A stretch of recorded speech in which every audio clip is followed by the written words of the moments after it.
बिस्मिल्लाहिर्रहमानिर्रहीम। अस्सलाम वालेकुम। इस वक्त हम एवरेज मेथड का एक और सवाल कर रहे हैं, क्योंकि ये एवरेज मेथड, ये देखें एवरेज मेथड, इसका हम एक और सवाल कर रहे हैं। इसकी वजह ये कि पहले जो हमने एक सवाल किया उसमें कुछ शोर भी आ रहा था और एक दो बातें ज़रा समझने से रह गई, लिहाजा हम इसकी एक और मिसाल हमने तैयार की है और इसको थोड़ा सा आपको दो चार छोटी छोटी बातें बता देते हैं। ये तो आपको मालूम ही है कि ये रूल्स जो हमने बनाए थे, रूल्स को पढ़ देता हूँ।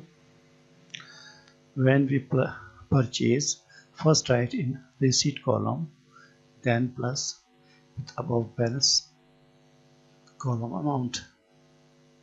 दूसरा रूल हमने बनाया, but in case of issue we achieve average price of above balance column and to multiply with quantity. तीसरा रूल हमने बनाया है, sorry, in balance column we do above balance amount minus issue amount, write one amount only. When we do purchase again, then plus above balance column. पांचवा rule है, at last we do physical checking, most of the time come short in quantity, that's we show in issue column. Note है कि ये भी थोड़ा सा देख लें। Material issue as FIFO method, but price taken average from balance rate column. ठीक है, ये चीज़ देखी जाती है। ख़ास बात है कि हम FIFO मेथड यूज़ कर रहे हैं और यहाँ पर ये जो है, ये जो रेट्स कॉलम है, यहाँ से हम एवरेज उठाएंगे, एवरेज बनाएंगे। ठीक, जैसे यहाँ पे 2 का एवरेज बनाएंगे, यहाँ पे भी 2 का बनाएंगे, यहाँ पे 3 का बनाएंगे। अब चलिए इसको शुरू से करते। ये वही सब कुछ लिखा हुआ है, under simple average price method या एवरेज मेथड।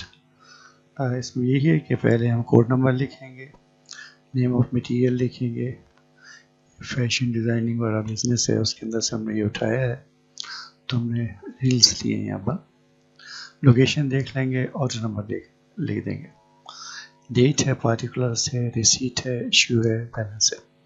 सबसे पहले जो हमारे पास होगा वो हमारे पास ओपनिंग स्टॉक होगा। ओपनिंग स्टॉक वो लिखा जाएगा इसमें। देखिए छोटी सी एग्जांपल दी, सो क्वांटिटी है 5 का रेट है, इसका 500 अमाउंट बन गया। फिर हमने शो किया है, ये देखिएगा 50 क्वांटिटी है, 5 का रेट है, 250 हो गया, क्योंकि ऊपर हमने एवरेज निकालना नहीं पड़ा, इसलिए यही का यही रेट हमारे पास आ गया। तो 50 में से 50 लेस हुआ तो 250 बैलेंस आ गया। अगले कॉलम में देखिए, फरवरी 4 को परचेजेस हमने किया, 60 क्वांटिटी है, 6 का रेट है। अब यहाँ जो पार्टी नाम है दिया है, एज इट इज़ हम जो बिल है वो हम ले लेंगे, और ऊपर का क्या है, ऊपर का हमने वैसे ही कॉपी किया, क्वांटिटी रेट ये कॉपी किया है, नीचे वाला भी आपने यही 2 चीज़ें कॉपी की, क्वांटिटी और रेट। लेकिन जब बैलेंस के कॉलम में आते हैं तो हम ये वाला जो अमाउंट है ऊपर के बैलेंस का और ये जो नया परचेज का अमाउंट है, दोनों प्लस कर देते हैं, और ये हम जैसे हमने उसूल बनाया था, एक अमाउंट लिखते हैं बैलेंस कॉलम में। यहाँ का इशू के अंदर आ जाइएगा, 10 तारीख को इशू कर रहे हैं 40 जब इशू किया तो ये हमने इसका रेट निकाला इशू करने के लिए। कहाँ से निकाला, यहाँ से 5 और 6 का जो एवरेज है वो 5.5 है। जब हमने निकाला तो इसको हमने इससे मल्टीप्लाई किया, ये हमारे पास अमाउंट आ गया। अब बैलेंस में लिखने के लिए क्या किया जाएगा, इस अमाउंट के अंदर से इसको लेस कर देंगे, ठीक है, और ये अमाउंट आ जाएगा। और यहाँ पर क्या किया जाएगा, जैसे हमने उसूल बनाया था कि फीफो के तहत क्वांटिटी कम करेंगे, तो हमने 50 के अंदर से 40 कम किया तो 10 बच गया। 10 जो बचा है वो 5 के रेट से बचा है, ठीक है। और दूसरा जो 66 के हिसाब से वो एज इट इज़ आ गया। ठीक है जी, अगले कॉलम में परचेज में आ जाए। परचेज करने भी 20 फरवरी को 70 के हिसाब से किया है, 5 का रेट है, ये इसका अमाउंट आ गया। ठीक, अब हम क्या करेंगे, ऊपर के दोनों वैसे उतारेंगे, क्वांटिटी और रेट वैसे उतार ली बिल्कुल, ठीक है ना। और ये वाला अमाउंट इसको हम यहाँ पे कॉपी कर देंगे, इसको क्वांटिटी और रेट को यहाँ पे कॉपी कर देंगे। ठीक है, अब ये जो अमाउंट है जैसे कि हमने पहले उसूल बनाया था, वही इस अमाउंट को प्रेस करेंगे, तब इसको हम यहाँ लिख देंगे। ठीक है जी, अब आगे चलिए ज़रा। 20 तारीख में परचेज की गई है। ठीक है, ये भी हमने देखा था 20 का। फिर 25 तारीख में हमने इशू किया है। ठीक है, इशू में 50 इशू किया है। अब ये हमने रेट कैसे निकाला, इन तीनों से रेट बना है, जो तीनों है ऊपर 5, 6, 5, तीनों से जो हमने एवरेज निकाला है, तो ये सबको किया था, प्लस किया था तो 16 हो गया था। 16 को 3 पर डिवाइड किया तो 5.33 आया। 5.33 50 से इसको मल्टीप्लाई किया, 267 इसका रिजल्ट आया है। अब इसमें क्या किया जाएगा, जैसे कि मौसूल बनाया था, इसके अंदर से ये अमाउंट लेस कर देंगे, तो इसको लेस करेंगे तो हम पर ये फिगर आएगी। ठीक है, और जब लेस कर देंगे तो उसूल क्या था हमारा कि हम ऊपर से हम कम करेंगे। तो यहाँ से हमने 10 लिए, यहाँ से 40 लिए, टोटल ये 70 था। 70 में से 50 लेस हुआ, 20 बचा, और 20 किसका बचा है, इस 60 वाले का। ठीक है, 60 का जो रेट है वो 6 था, 26 के हिसाब से यहाँ लिख दिया गया। और ये जो है इशू के अंदर अब यहाँ पे क्या बचा है, यहाँ पे बचा है 70 ये वाला और 5 ये वाला, एज इट इज़ कॉपी कर दिया। अब यहाँ पे हम क्या लिखेंगे, जैसा हमने उसूल बनाया है कि जो ये ऊपर का अमाउंट है, इसमें से ये अमाउंट लेस कर देंगे तो ये अमाउंट आ जाएगा।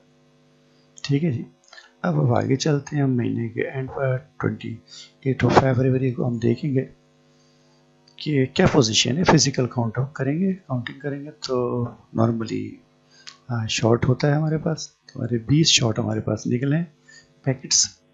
20 जो हमारे पास शॉर्ट निकले हैं वो उसूल के तहत ऊपर वाला जो है 20 फीफो के तहत हम इसमें से लेस कर देंगे। इसमें से लेस किया तो 26 वाले रेट के साथ से चला गया हमारे पास। ठीक है, लेकिन यहाँ जो हमने रेट लिखा है उसके लिए हम इन दोनों का एवरेज निकालेंगे। इसका एवरेज निकाला तो हमारे पास ये आया, यहाँ इन दोनों को मल्टीप्लाई किया 110 आ गया। ठीक है जी, यहाँ पे क्या बचा, यहाँ ये ऊपर वाला बचा 70 का रेट है 5, ये अमाउंट। ठीक है ना, ये इसका ये बचा है, लेकिन ये जो है ना ये यहाँ पे नहीं लिखा जाएगा, बल्कि इसमें से इसको लेस करेंगे, इसमें से लेस करेंगे तो ये हमारे पास अमाउंट आ जाएगा। ठीक है जी, आप लेस करके देख लें, this minus this is equal to this one, ये हम उसूल के मुताबिक अपने चल रहे हैं। ये जो अमाउंट आया हमारे पास 70 रील्स के पैकेट हैं, 5 का रेट है, 364 एंड ऑफ द मंथ है। हम यहाँ उसको दोबारा रिपीट करके लिखेंगे सॉरी, क्योंकि अकाउंट्स का उसूल है कि हम कई तरीके से रिपीट करके लिखते हैं, तो ये हमने रिपीट किया। और यहाँ पे हमने महीने के एंड पे इसको बाकायदा शो किया है, डबल लाइन लिख के, डबल लाइन लगाकर, stock of 70 packets of rail for ₹364। ठीक है ना, इसको हमने यहाँ पे लाकर वाजे कर दिया। तो ऊपर आ जाइए दोबारा। इसमें ख़ास बात आपने क्या देखी कि इशू के जब हम करते हैं ऊपर से रेट लेते हैं, ये देखिए यहाँ हमने इशू किया, इन दोनों का एवरेज निकाला। ठीक है, और जब परचेज किया तो ऊपर वाले ऐसे के ऐसे कॉपी कर देते हैं, और ये जो जिस रेट को से हमने ख़रीदारी की है वो भी वैसे लिख देते हैं। लेकिन जब यहाँ पर अमाउंट लिखते हैं तो ऊपर वाले को इस अमाउंट को दोनों को जमा करते हैं और फिर ये अमाउंट आता है। लेकिन जब हम लेस करते हैं, लेस में खास क्या बात है कि हम बैलेंस कॉलम में से तीनों चारों जितने भी अमाउंट्स हमने इशू किए इन सब का एवरेज निकालते हैं। जैसे यहाँ पे 16 आया था, 16 का एवरेज निकालता है 0.33। तो इस एवरेज को हम यहाँ लिखते हैं, इससे हम ये इशू का अमाउंट निकालते हैं, ये ख़ास बात है। और फिर आखिर में जो ख़ास बात ये है कि हम फिज़िकल काउंटिंग करते हैं। फिज़िकल काउंटिंग जो भी होती है वो हम इशू कॉलम में से लेस करते हैं। लेस करने का उसूल वही है, फीफो के तहत लेस करते हैं।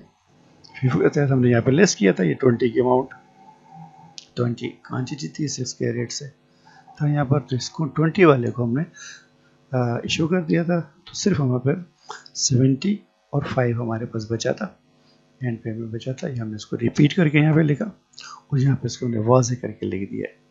ठीक है दोस्तों, ये एक दफ़ा आपको फिर हमने बता दिया कि एवरेज मेथड क्या है। थैंक यू वेरी मच, अब तक के लिए इतना ही। अल्लाह।